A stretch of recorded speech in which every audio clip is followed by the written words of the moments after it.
अभी किधर वीगो किसकी थी? अच्छा जी, वीगो गाड़ी आपको पता है। आप लोगों की मौजें लगी हुई है, पैसे आप लोग ले रहे हो लोगों से। मेरा नाम बैरिस्टर शफीजादा है और आप इनसेंसिटिव स्टेटमेंट स्टेट के बिहाफ के ऊपर ना दें। आपको पता है आप क्या कह रहे हैं कि आप लोग तमाशा कर रहे हो? ये तमाशा कर रहे हैं?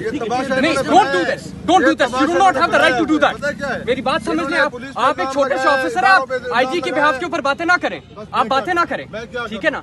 आप स्टेट की तरफ के ऊपर आपने कहा कि ड्रामा रचा रहे हैं, आपने कहा ड्रामा रचा रहे हैं, बातें मत करें। ये जिनके लापता है वो ड्रामा रचा रहे हैं। कौन है एसपी साहब? कौन है एसपी साहब? आपको शर्म नहीं आती? हमारा एफआईआर लॉन्च हुआ है, जाए नहीं, आप मुझे एक बात बताएं, आपने यूनिफॉर्म पहना हुआ है, आपने यूनिफॉर्म पहना हुआ है, आपने यूनिफॉर्म पहना हुआ है, आपने यूनिफॉर्म पहना हुआ है, एक सेकंड, आपने यूनिफॉर्म पहना हुआ है, आप स्टेट की नुमाइंदगी कर रहे हैं और आप कौन होते हैं कि ये कहने वाले कि आपके मजे लगे हुए हैं और आप तमाशा कर रहे हैं? उनके बच्चे गायब हैं 10 सालों से।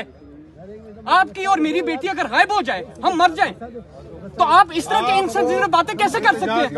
तो फिर हमें करने देना, आपको बोलने का हक नहीं है। आपने कहा आपको परमिशन नहीं होगी। बात सुनिए, न्याजी साहब मेरी बात सुनिए।